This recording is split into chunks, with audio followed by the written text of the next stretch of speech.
Mesdames, Messieurs, nous sommes très heureux de vous retrouver aujourd'hui dans ce nouveau numéro de votre magazine, cet espace des prédilections pour tous les chrétiens, cet espace qui donne la parole aux serviteurs de Dieu, aux évangélistes, aux musiciens, bref, à tous les enfants de Dieu qui sont à l'œuvre dans l'Église. Gospel Magazine, un espace où les chrétiens s'expriment librement, ils présentent leurs pensées, leurs visions. Nous parlons de la vie de l'Église dans ce programme. Merci donc à vous tous qui renouvelez votre confiance dans cette émission. Gospel Magazine, c'est pratiquement votre compagnie dans la marche avec les Seigneurs. Et nous sommes aujourd'hui très heureux d'être en vie et nous rendons multiples actions de grâce à notre Dieu, puisque ce n'est pas par notre propre force, ce n'est pas par votre intelligence, par vos moyens, par vos fortunes, par tout ce que vous possédez, que vous êtes en vie aujourd'hui. Mais nous rappelons encore en insistant que c'est par la grâce des dieux, c'est par la grâce divine, c'est par la bonté des dieux qu'il renouvelle chaque matin. Voilà pourquoi nous sommes en vie. Il nous a sélectionnés parmi plusieurs et nous sommes en vie. Raison pour laquelle nous ne cessons de lui dire merci chaque jour, à chaque moment, lorsqu'on réalise que nous sommes en vie. Aujourd'hui, dans cette émission, j'aurai le plaisir de recevoir un homme de Dieu de la ville de Lubumbashi, une figure qui n'est plus à présenter, un homme de Dieu qui est à l'œuvre, vraiment à l'œuvre, pour la gloire de l'Éternel. Je vais me lever, vous allez le découvrir dans cette émission. Il sera question d'un homme de Dieu que vous connaissez peut-être très bien. Il s'agit du prophète Christian Jacob Kabamba, que j'invite à recevoir sur ce plateau installé à la salle Horizon, ici dans la ville de Lubumbashi. Prophète Christian Jacob fait son entrée, il me rejoint sur ce plateau de la salle Horizon où nous le recevons avec beaucoup d'honneur. Bonjour prophète. Bonjour Jean-Paul, comment ça va? Ça va très bien, bienvenue. Ok, merci. Prenez place. Alors, vous découvrez qu'il s'agit justement, comme je le disais tantôt, du prophète Christian Jacob Kabamba. Avec lui, nous aurons un entretien exclusif. Nous allons essayer d'éplucher toutes ces questions recto verso, toutes ces questions de gauche et de droite, afin qu'il puisse nous parler du ministère dans lequel il travaille, du ministère ou de l'église où il est responsable. Et donc, nous allons évoluer comme ça avec des questions-réponses. Prophète Christian, vous allez bien? Oui, ça va Jean-Paul, seulement toi? Ça va aussi, par la grâce des dieux. On le bénit tous. Amen. Je ne sais pas si vous avez un petit mot gentil à adresser à tous les téléspectateurs qui vous retrouvent aujourd'hui dans cette émission. Je suis très content de revoir encore le téléspectateur aujourd'hui dans cette émission. Et tout simplement, je dis shalom à tout celui qui est en train de nous suivre en ce moment. Alors, je le disais tout à l'heure, avant de vous recevoir, que la figure du prophète Christian Jacob Kabamba n'est plus à présenter dans cette ville, dans ce pays. Mais on aimerait quand même savoir, ça fait combien de temps que vous êtes au service du Seigneur, en tant que pasteur ou en tant que prophète, ça dépend. Je suis au service du Seigneur en tant que prophète. Aujourd'hui 20 ans en tant que prophète, mais au service du Seigneur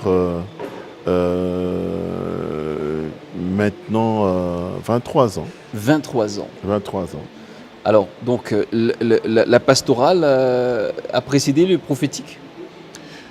Oui, le pastoral a précédé le prophétique. Le pastoral, oui. Oui, le pastoral a précédé le prophétique, oui. Donc depuis 23 ans, je suis au service des dieux et prophète il y a 20 ans, depuis 20 ans. Ok. Ouais. Dites-nous un peu comment étaient vos débuts dans le Seigneur.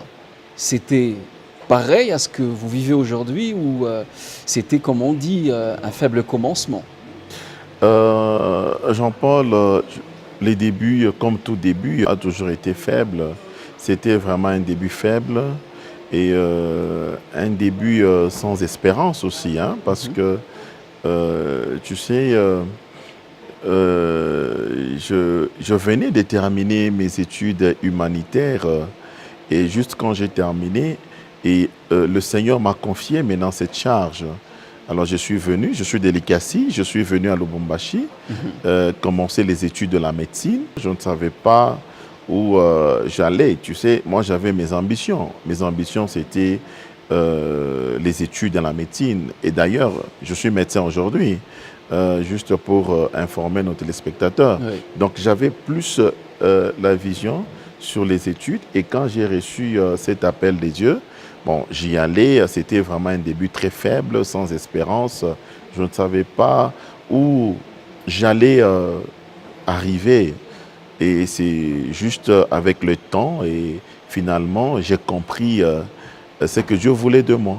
Alors, vous pensez que Dieu vous appelait à, à- à être son prophète? Ça veut dire que vous étiez déjà préparé euh, au prophétique, à ce que vous faites aujourd'hui. Ce n'est pas, ça ne vous étonne pas d'être ce que vous êtes aujourd'hui. Ce que je suis aujourd'hui, ça ne m'étonne pas. Pourquoi? Parce que quand Dieu commence, ça ne m'étonne pas avec la connaissance que j'ai. Quand Dieu commence, il ne peut pas laisser au milieu. Dieu, quand il commence, c'est pour terminer. Mhm. Alors, mais en tant qu'humain, je viens de te dire que je ne savais pas où j'allais, mais aujourd'hui, je ne suis pas étonné parce que pas à pas, j'étais à l'école des dieux et plus j'étais à son école.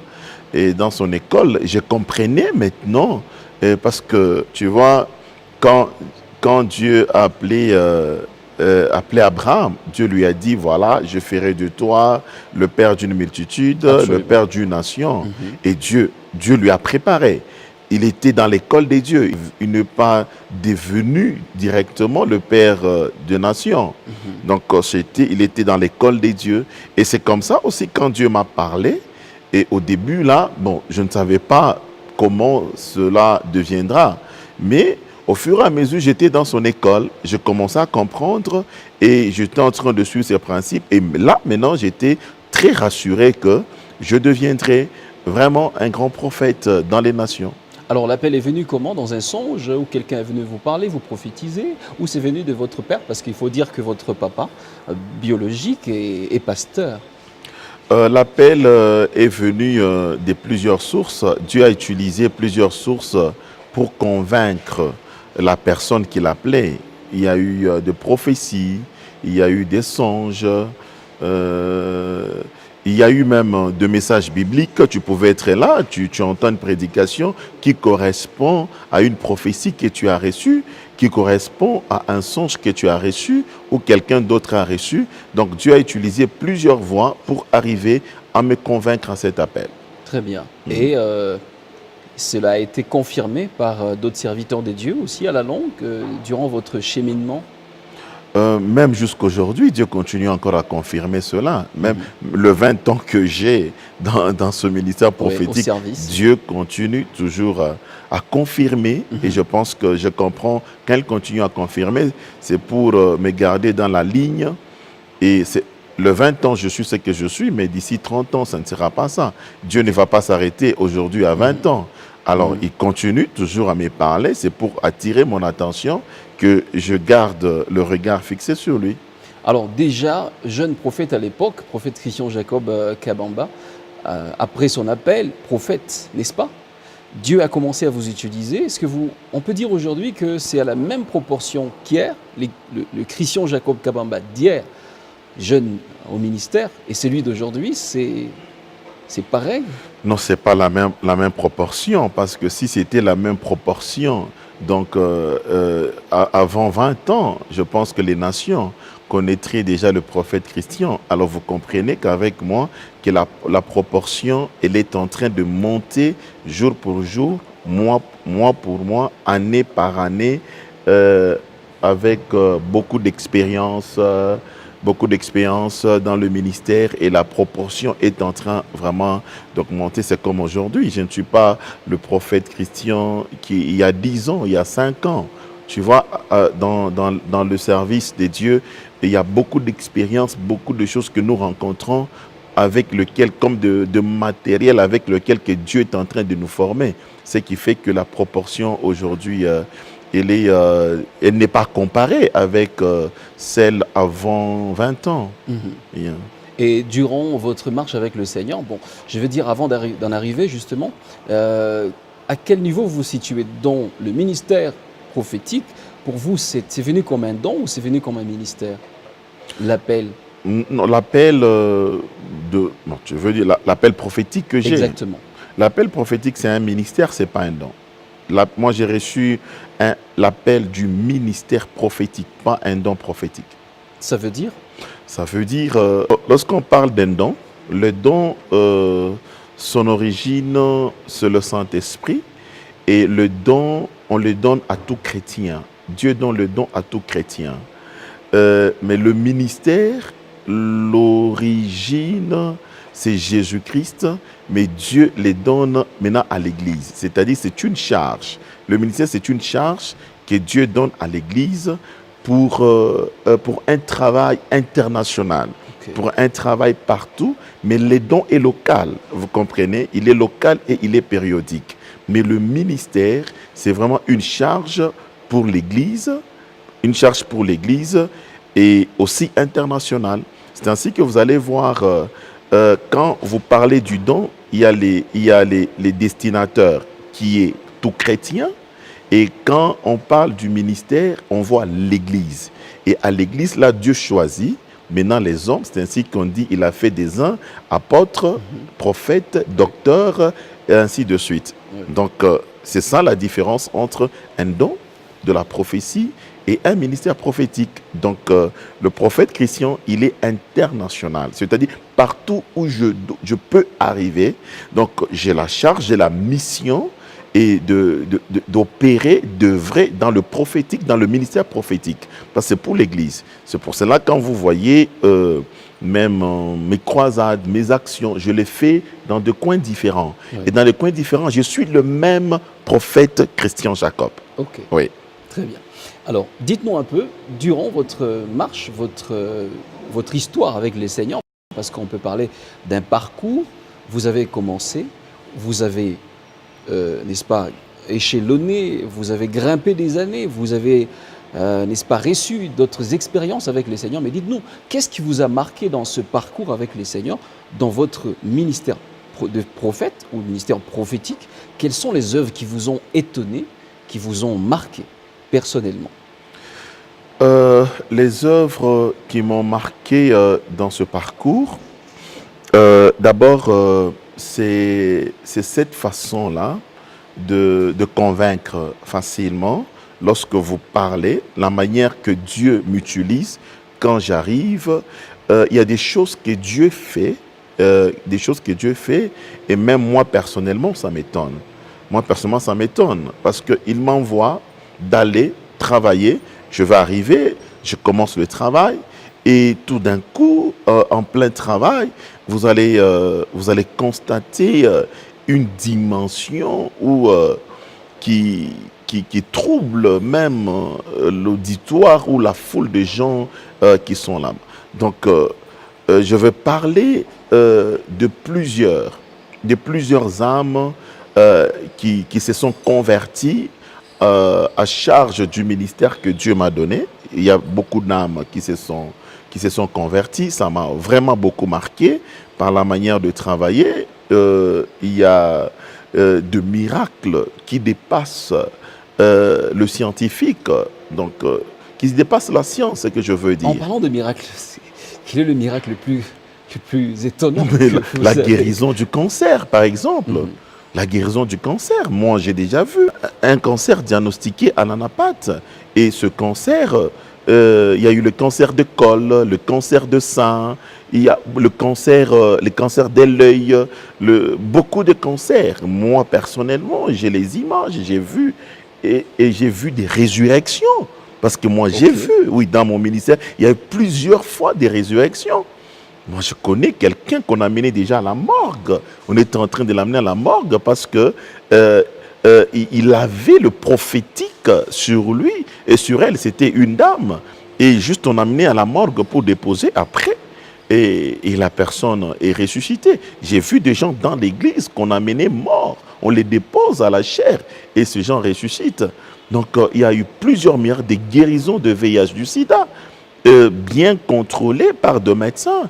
On vérifie. Donc, il y a beaucoup de miracles. Si on veut les énumérer ici, imaginez dans le 20 ans, les minutes que nous avons ne vont pas. Oui. Alors, parlez-nous un peu des moments difficiles maintenant. Waouh, les moments difficiles. Parce qu'on a l'impression que vous n'en avez jamais connu. Hein. Oh, quand on vous regarde, vous êtes bien. J'en ai connu plusieurs.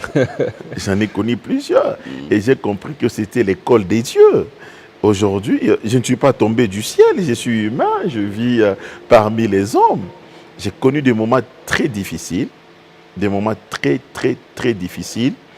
Ces moments difficiles m'ont encore beaucoup formé, m'ont donné encore beaucoup d'expérience. Aujourd'hui, pour que les nations sachent qu'il y a un prophète chrétien qui existe. Alors, vous avez connu des défections au sein de l'Église, parmi les serviteurs que vous encadrez, par exemple, où il y a eu des rébellions, comme ailleurs, comme on en entend parler Mais ailleurs.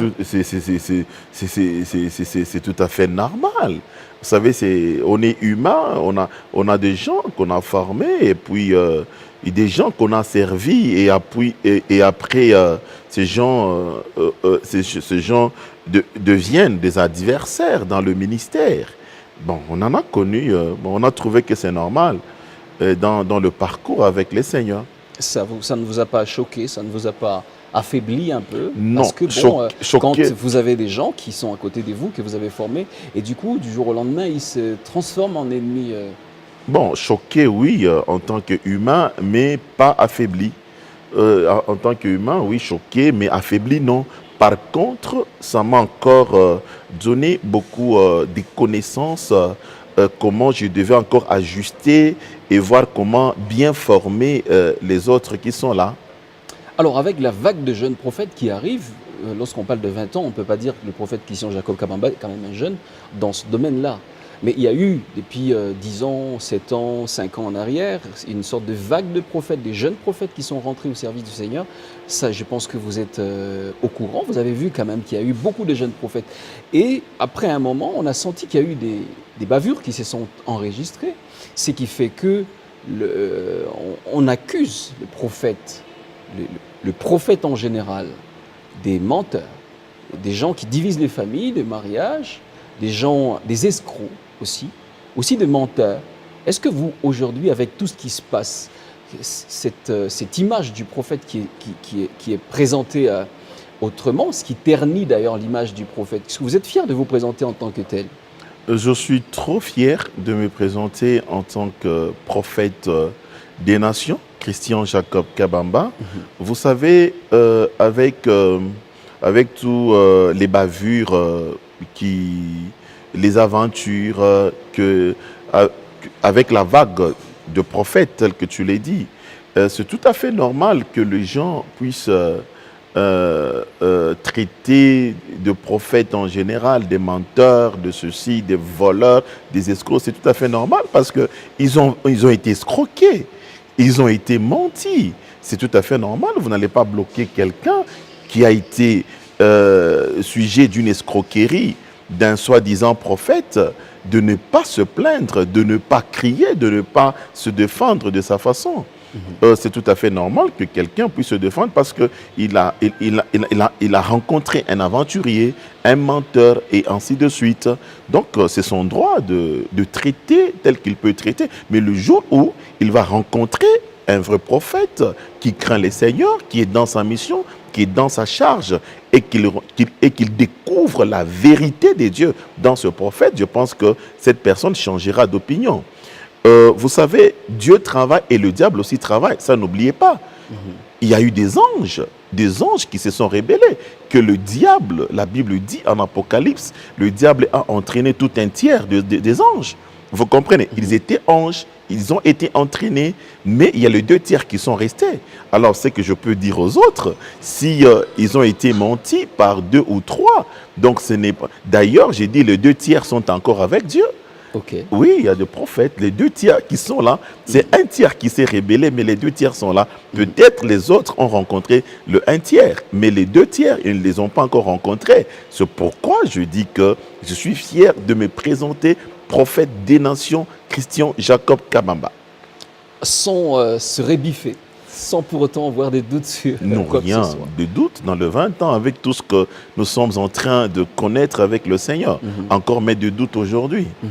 Ça n'a pas de place. Alors, bon, comment identifier le faux du vrai? Je pense que la Bible est claire par rapport à ça. Donc, vous allez le voir à travers leurs œuvres, les actes qu'ils posent. Et là, vous allez bien les identifier, le vrai du faux. c'est par rapport à la parole de Dieu. Parce qu'un prophète, je vous ai dit, c'est une charge pour l'Église. Et quand vous avez une charge pour l'Église, vous devez avoir la connaissance de la parole de Dieu.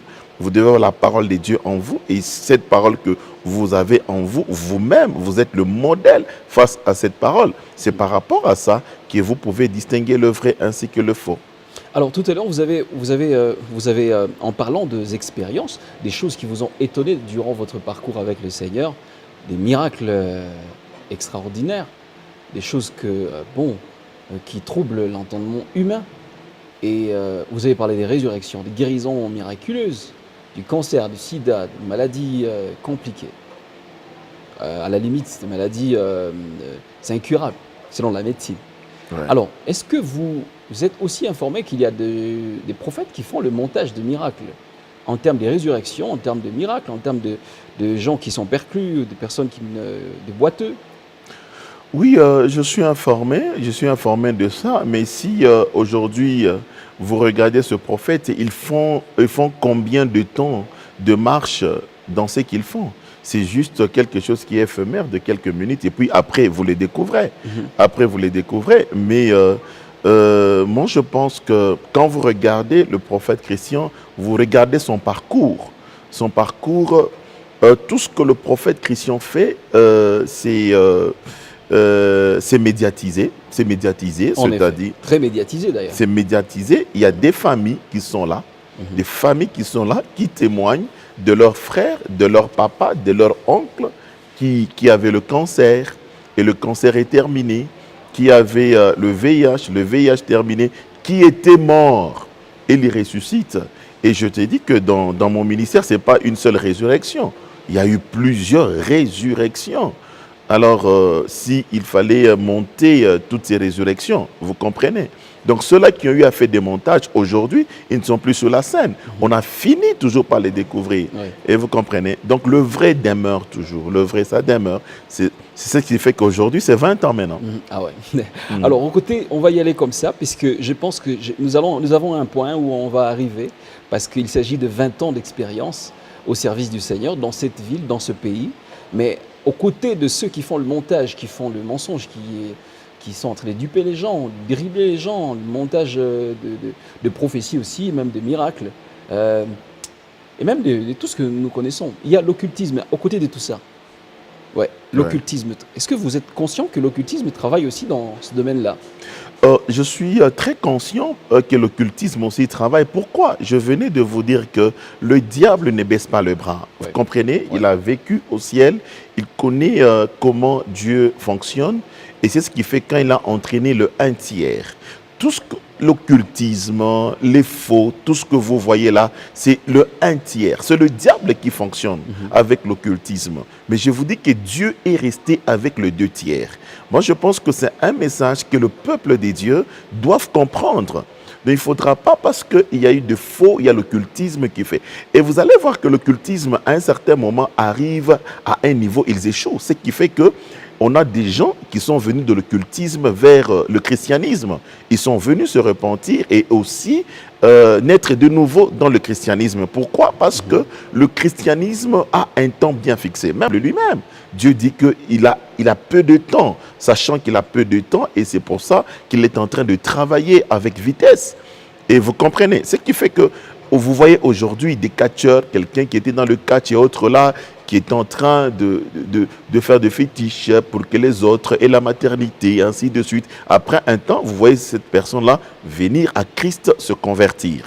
Donc, le diable, c'est un père du mensonge. Il lance ce mensonge dans la population des dieux pour laisser voir que, regardez, il vous envoie un menteur qui vient, un escroc prophète, il vient, il vous ment, il trouble votre conscience, votre attachement par rapport à Dieu, votre confiance, il vous dévie de la confiance des dieux.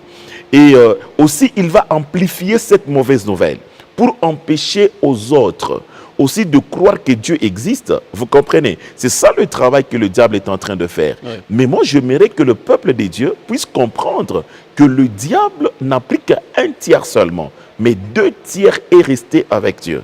Vous comprenez? Oui, l'occultisme est fait.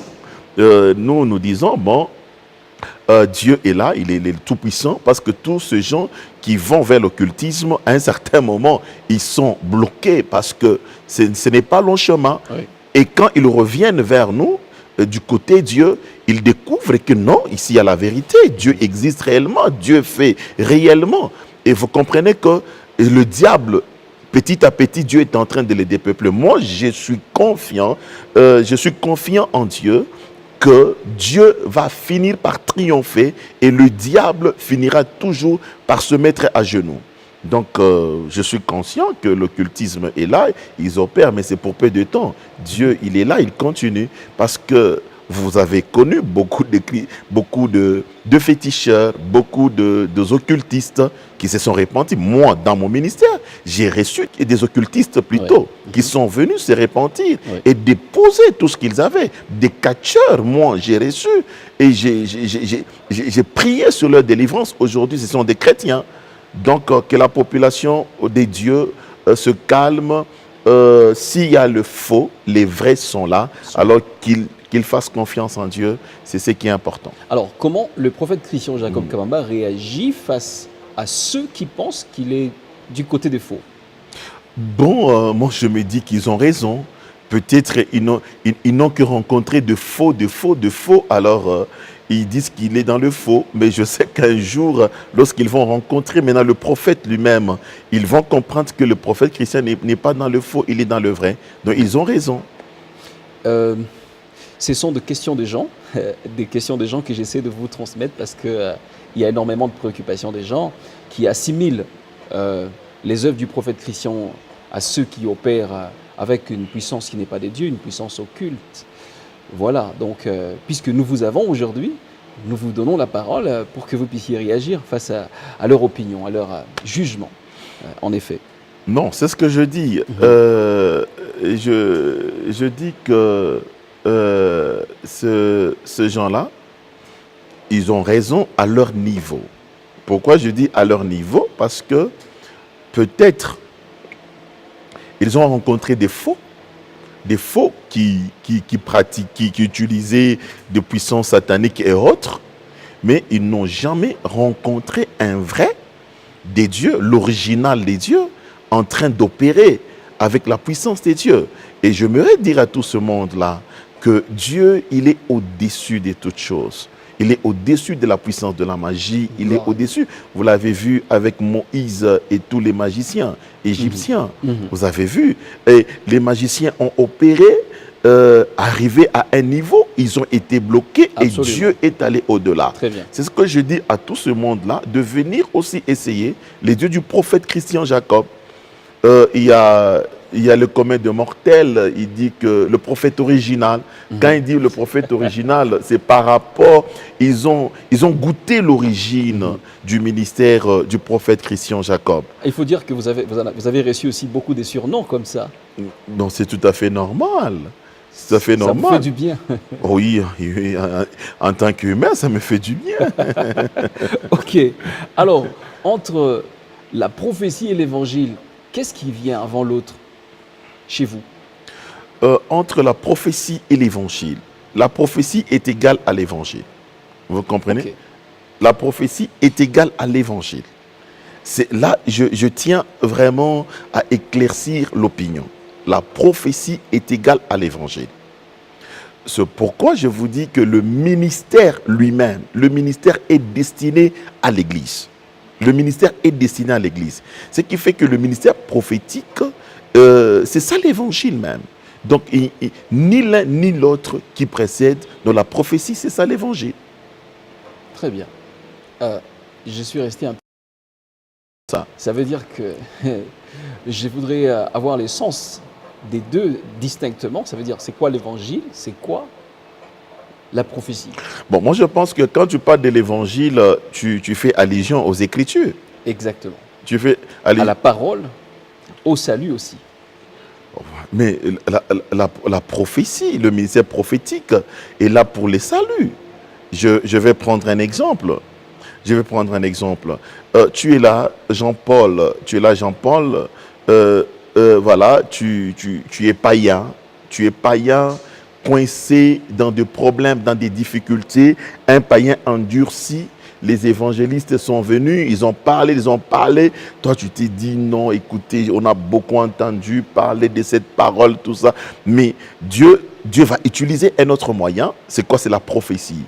Pas n'importe quelle prophétie, mais une prophétie avec profondeur, exactitude des choses que toi, Jean-Paul, tu vis personnellement dans ton cœur. Alors, Dieu, pour déchirer cette incrédulité, Dieu peut utiliser la prophétie, surtout quand Dieu est vraiment besoin de toi. Il a besoin vraiment de travailler avec toi. Donc, Dieu va utiliser maintenant la prophétie, c'est-à-dire ce mystère-là. Dieu vient te parler de ce que tu y as dans ton intérieur, ce qui est caché, même ce que tu penses. Il te dit, voilà, à telle heure tu as pensé à ceci, à cela. Même présentement, regarde, tu as ceci, tu as cela. Et voilà, tu as tel problème. Et à partir de maintenant, ce problème termine, prend solution. Parce que si je veux souligner que le prophète n'est pas là seulement pour prophétiser, mais il est là aussi pour donner la solution. Et écoute Jean-Paul, tu rencontres un prophète qui te dit ça et puis qui déclare il y a une solution. Et puis il t'invite, il dit viens maintenant écoutez maintenant la parole de Dieu, de l'évangile. Je pense que cette fois-là, tu ne vas pas hésiter. Tu viendras, tu vas dire que j'ai rencontré quelqu'un qui m'a tout dit, comme la femme samaritaine. Voilà, elle ne pouvait pas résister vraiment. Christ a trouvé que pour que j'entre en Samarie, il faut que j'utilise une stratégie. Si j'y allais avec l'évangile, personne ne va comprendre. Et Christ a utilisé la prophétie. Vous comprenez? Et c'est la femme samaritaine maintenant qui est partie. Et après avoir été prophétisée par Christ, maintenant elle a raconté. L'évangile a circulé après qu'elle soit prophétisée. Vous comprenez? C'est voilà pourquoi je t'ai dit que l'évangile et la prophétie, ce sont des choses qui vont de pair.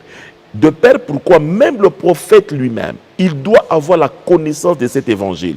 Parce que s'il utilise la prophétie, et la prophétie qui amène quelqu'un à Christ, il faudra maintenant que le prophète soit en mesure maintenant de lui enseigner cette parole de Dieu, afin que cette personne soit un homme bien bâti. En effet. Oui, c'est ça.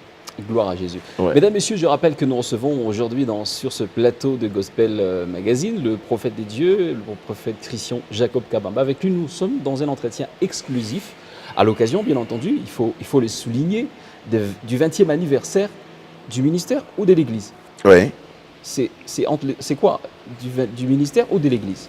Du ministère. Du ministère. Oui. Le 20e anniversaire du ministère. Alors, vous êtes à la tête de l'Église Réveiller les héros, d'ailleurs, dont vous êtes visionnaire. Je pense que c'est ça. Mais c'est ça? Voilà. Oui. Comment évolue l'Église? Comment évoluent les églises de votre ministère? Les églises évoluent très bien. Oui. Alors, est-ce que vous préparez l'après-Christian Jacob Kabamba? Oui, tous les jours, je prépare l'après-Christian Jacob Kabamba parce que je suis sur la scène tous les jours, j'enseigne, j'oriente. C'est ça même préparé. Ça veut dire qu'après vous, il y aura des Christians. Oui, des Christians il y aura Jacob Kabamba. D'ailleurs, là déjà, bien que Christian est là, il y a déjà des Christians, des petits Christians qui sont là déjà. Ok, gloire à Dieu. L'Église évolue très bien. Oui, l'Église évolue très très bien. Et la santé, on sent que ça déborde tous les jours. Bon, vous le voyez tous les jours à la télévision. Ouais. Alors, la question qui arrive maintenant, c'est que il paraît qu'à l'Église Réveiller les héros, le prophète Christian Jacob a un petit peu pris la place de Dieu. Ça veut dire il y a des badges d'onction, il y a des calendriers d'onction sur lesquels sont imprimés le visage, le profil du prophète Christian et tout ça. Est-ce que vous n'avez pas peur de prendre la place de Dieu? Non, je ne prends pas la place de Dieu et je ne la prendrai jamais. Et Dieu est irremplaçable, Jean-Paul. Vous dites je prends la place de Dieu, c'est par rapport au badge d'onction que vous voyez? Les imprimer, là où vous êtes. Les imprimer. Ouais. Vous savez, Dieu a pris Moïse et lui a dit, je vais te faire Dieu devant ce peuple. Le peuple, quand ils avaient besoin de Dieu, c'est Moïse qui parlait. Vous vous souvenez? Vous vous souvenez, chaque fois quand il y avait un problème, il disait à Moïse, mais dis à ton Dieu. C'est Moïse qui venait et Dieu avait dit à Moïse, je te ferai Dieu. Je te ferai Dieu. Il a dit, je te ferai Dieu. Ouais. Et je te ferai Dieu pour ce peuple. Vous comprenez? C'est Dieu qui fait de Christian ce qu'il est devant son peuple. Ce n'est pas Christian qui se fait. Donc l'image de Dieu, on le voit à travers le prophète Christian Jacob. On ne voyait jamais Dieu, c'est Moïse qu'on voyait. Dieu avait dit, je te ferai Dieu, toi Moïse, devant le peuple. Donc quand vous voyez les imprimés, il y a le prophète Christian. Donc comprenez que derrière le prophète, cette image-là, il y a un Dieu tout-puissant qui est en train d'opérer à travers le prophète Christian. C'est pourquoi vous entendez à travers le badge d'onction, les gens témoignent. C'est pourquoi vous voyez, hier j'étais à l'église, vous voyez les panneaux qui sont sur la ville, il y a des gens qui sont allés devant ce panneau, ils ont appelé les dieux du prophète. Ils n'ont pas appelé le prophète, ils ont appelé les dieux du prophète et ils ont reçu instantanément la guérison. Waouh! Waouh, oui, je te dis.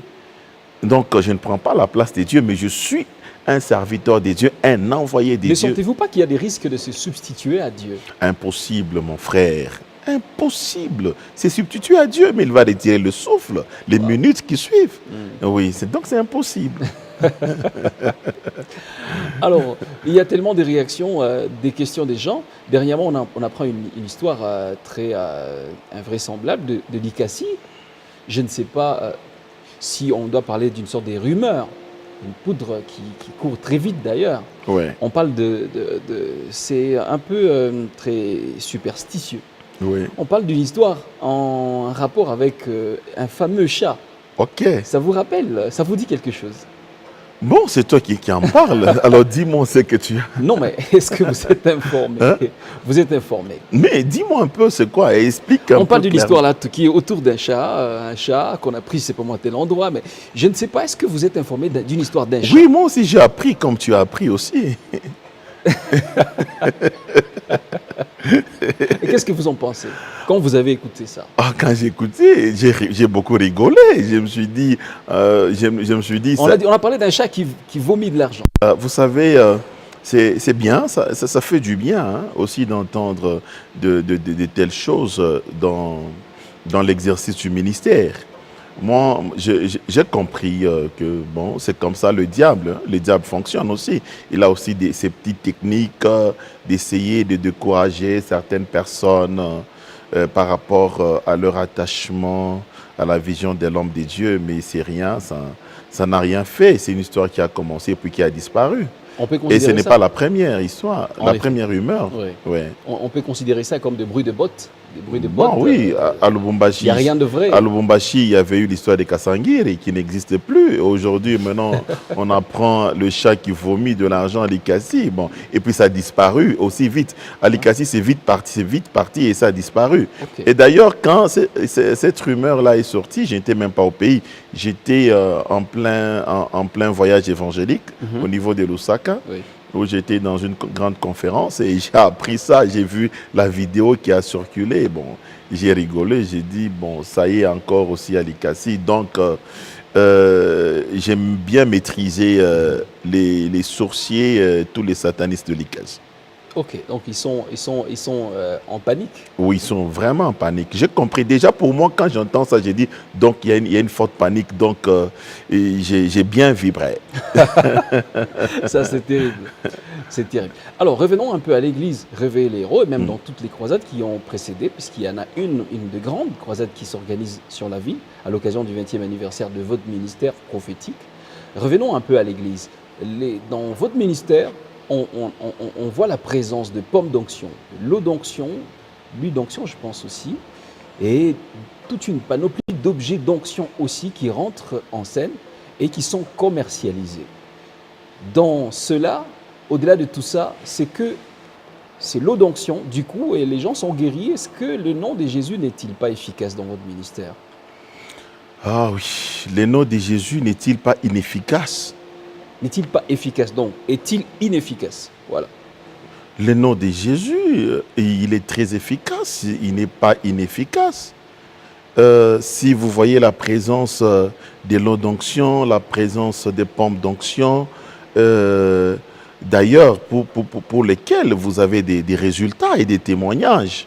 des témoignages où les gens témoignent, ils vivent la main de Dieu. Cela ne traduit pas que le nom de Jésus-Christ est inefficace. Souvenez-vous de David dans la Bible, lorsqu'il devait affronter Goliath. David, il a dit à Goliath, je m'avance, toi tu t'avances avec le javelot et la lance, moi je m'avance avec les noms de l'Éternel. Mais qu'est-ce que David avait en main en plus du nom de l'Éternel? Une pierre. Il avait une pierre. Et c'est pour dire que le nom de l'Éternel était inefficace? Non, ça c'est d'un un. Christ lui-même, Jean-Paul, il a touché pour la première fois un aveugle, lui-même Christ, Christ qui vit en moi, Christ qui est éternel en moi. Il a rencontré un aveugle né. Il a touché pour la première fois, après avoir craché. Il pouvait lui dire que tes yeux s'ouvrent. Il a craché d'abord pour la première fois. Jésus a craché sur le sol. Il a pris la terre. C'est pour dire que Jésus était inefficace? Je ne pense pas. Il a appliqué cette terre dans ses yeux. Cet aveugle a dit, je vois les hommes comme des arbres. C'est-à-dire que la guérison n'était pas totale. Jésus était là. Jésus lui a recommandé, va te laver à la piscine de Siloé. Mais Jésus était là. C'est Jésus qui lui a recommandé d'aller à la piscine de Siloé.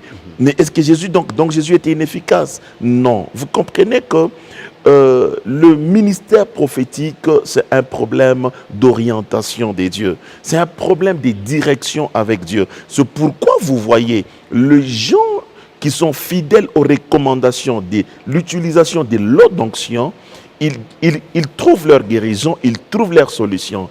Et ils utilisent l'eau dans leur maison. Quand je suis à la télé, il y a beaucoup de témoignages d'eau d'onction à la télévision. Quelqu'un a pris de l'eau dans sa maison, il l'a mis à la télé. L'homme de Dieu en train de déclarer. Donc, il croit dans ces déclarations, dans cette recommandation. Il engage sa foi en Dieu. Et voilà, l'Esprit de Dieu entre, il utilise l'eau et sur place, cette eau d'onction le guérit dans sa propre maison, lui donne la solution dans sa propre maison. Et parlons de l'huile d'onction. Parlons de mouchoir d'onction, parlons de badge d'onction. Donc cela ne veut pas dire que le nom de Christ est inefficace. Parce que Christ lui-même l'a fait. Pour la première fois avec la boue, il n'y a pas eu de résultat. Pour la deuxième fois, il a recommandé quelqu'un à la piscine de Siloé pour aller se laver. Et David, vous l'avez vu, il a dit, je m'avance avec le nom de l'Éternel. Mais qu'est-ce qu'il avait? Qu'est-ce qu'il a utilisé pour faire tomber Goliath? C'était la pierre. Donc vous comprenez que c'est ainsi qu'un prophète, lorsque il est maintenant dans un niveau très élevé avec le Seigneur, donc pour le comprendre, c'est un peu difficile, mais on finit toujours par le comprendre parce que ce qu'il fait avec Dieu produit des résultats et des résultats vérifiables et palpables. Voilà. Merci beaucoup, prophète Christian. Nous allons parler de des deux grandes journées, je pense, que vous organisez à l'occasion du 20e anniversaire de votre ministère. Parlez-nous un peu de cela. Comment ça s'organise dans cette ville? Pour la première fois d'ailleurs, les lieux que vous avez choisis, c'est le bâtiment du 30 juin. Donc tout ça, c'est son question dedans. Ok, j'attendrai que tu me poses cette question. Allez-y. La croisade du salut, nous l'organisons pour ce samedi 4 mai, au bâtiment du 30 juin, à partir de 14h jusqu'à 18h30. Et le deuxième jour, et le dernier d'ailleurs, ça sera le dimanche. Là, nous serons là à partir de 10h jusqu'à 16h.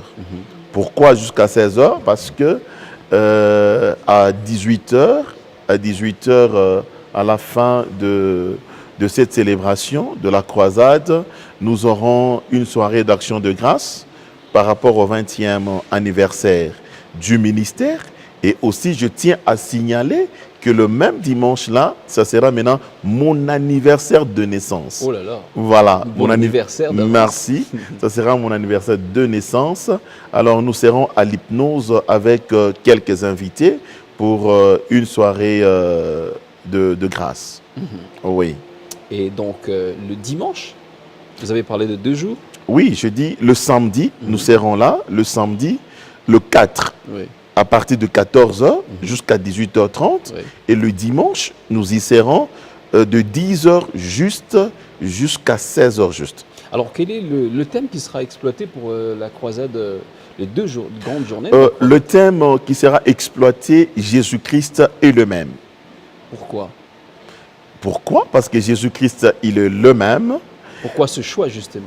Oui, le choix, c'est pour expliquer à la population des dieux que Jésus-Christ n'a jamais changé. Vous savez, aujourd'hui, il y a beaucoup de rétrogrades dans la foi. Aujourd'hui, avec les difficultés, les souffrances, les gens pensent que peut-être Dieu a échoué, Dieu a vieilli. Et vous voyez, cela a des répercussions même sur le comportement de certains chrétiens dans nos églises, la manière de se comporter face à la parole de Dieu. On pense que bon, Dieu a vieilli ou Dieu a échoué, Dieu est fatigué. Alors, nous avons pris ce thème, c'est pour encore redynamiser la foi de plusieurs et aussi pour soutenir ceux-là qui tiennent encore dans la voie de Dieu.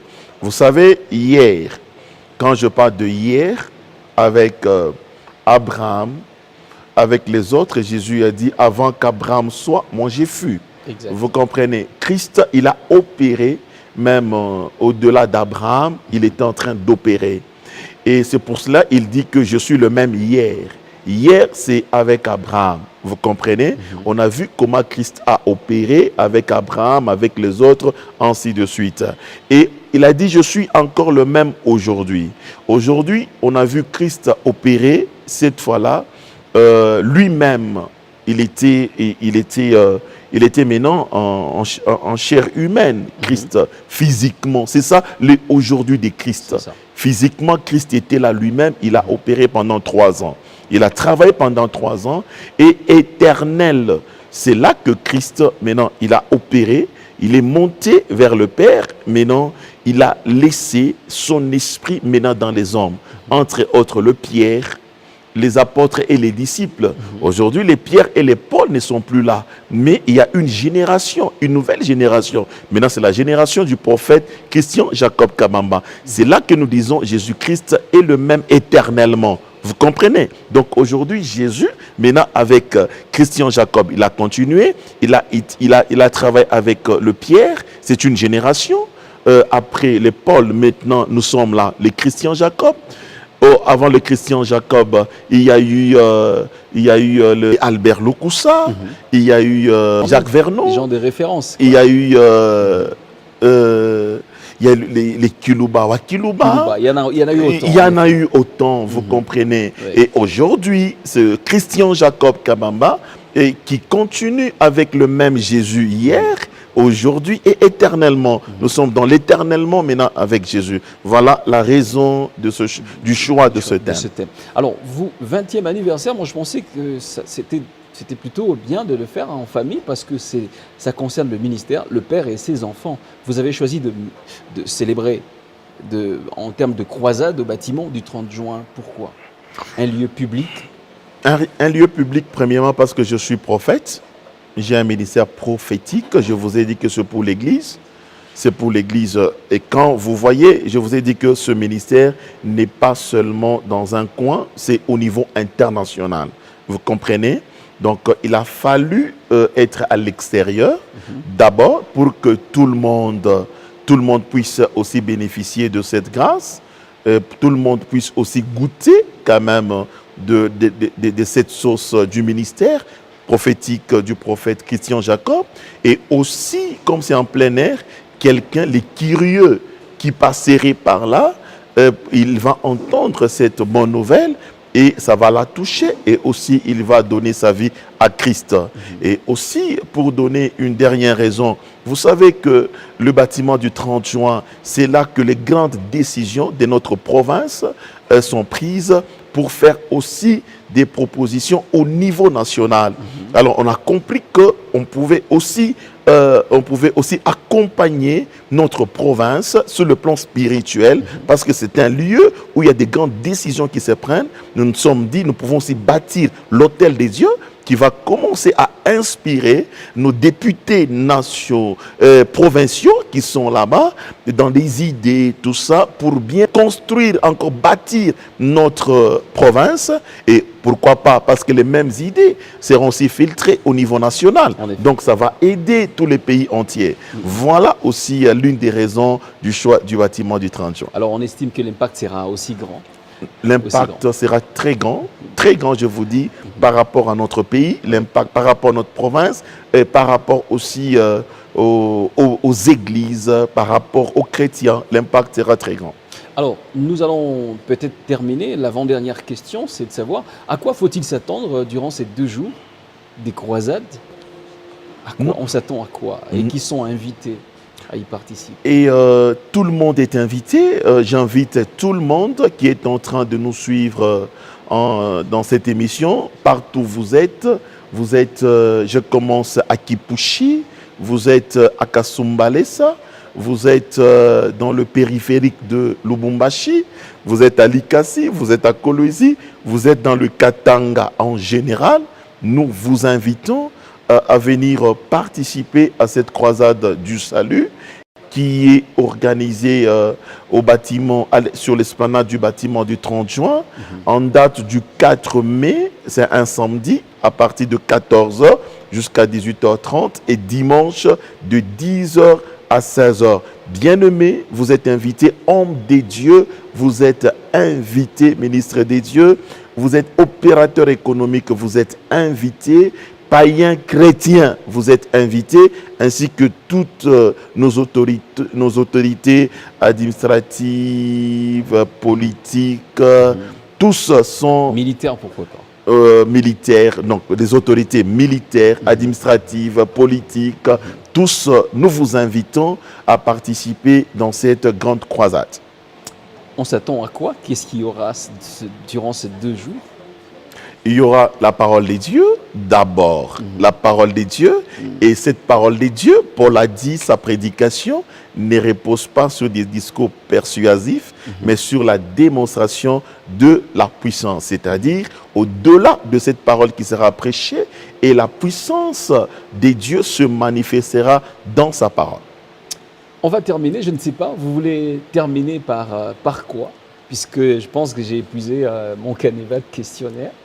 Je ne sais pas, vous avez un petit message à adresser à toutes ces personnes qui nous ont suivis avec beaucoup d'attention et qui ont été très ravis de vous retrouver dans cette émission, de vous avoir suivi avec beaucoup d'attention. Un dernier mot pour cette émission.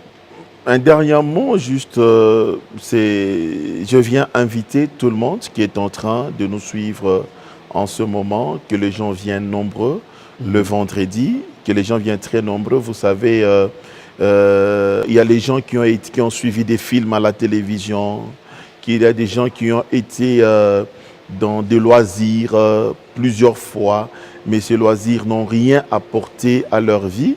Alors, nous les invitons le samedi d'être là, de venir profiter d'un moment agréable qui pourra changer beaucoup des années de leur vie et ils vont vraiment profiter de beaucoup de choses. Donc, ils viennent vraiment le samedi très nombreux à l'esplanade du bâtiment du 30 juin ainsi que le dimanche pour célébrer vraiment ces grands dieux. Asema prophète Christian, shisema Kiswahili. Ah, prophète Christian, toto mulikasi mwana Swahili sana. Tunaita banduku bote tena Swahili yangu ni ya bien.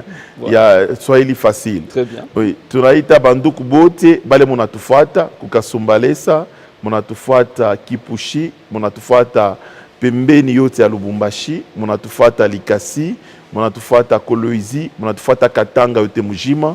Tunamita ku croisade du salut na i croisade iku ku bâtiment du 30 juin na itanza samedi le 4 na saa 14 h jusqu'à 18 h na itamaliza dimanche de 10 h à 16 h. Tunasema mukuye mwebote. Ça ne sert à rien kubakia musite, ya kubakia kuma télévision, ya kwenda kuma loisir kwa chana, ile maloisir ma télévision mnaifuataka siku yote, mais ya chanjaka maisha yenu. Mais hii moma iko mzuri sana, Mungu anamita mufike na mutaona ke Mungu atamisaidia sana. Mukuye en famille.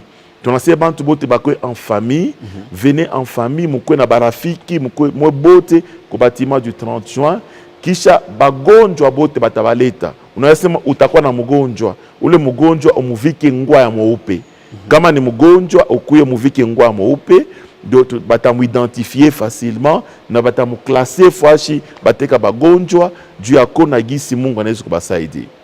Gloire à Jésus. Merci beaucoup, prophète, d'avoir répondu à notre invitation, à nos questions dans cette émission. Merci infiniment. Merci aussi à toi, Jean-Paul. Merci beaucoup, on va se lever. Ok, merci. Mesdames, Messieurs, c'est la fin de cette émission. Je pense que vous avez trouvé satisfaction au travers des réponses, des réactions du prophète Christian Jacob Kabamba dans cette émission, où il s'est librement exprimé et il a donné son point de vue en rapport avec toutes les préoccupations, de questions et même toutes ces confusions qui planaient encore dans les têtes des gens. Merci donc et à la prochaine. Merci, prophète. Ok, merci Jean-Paul.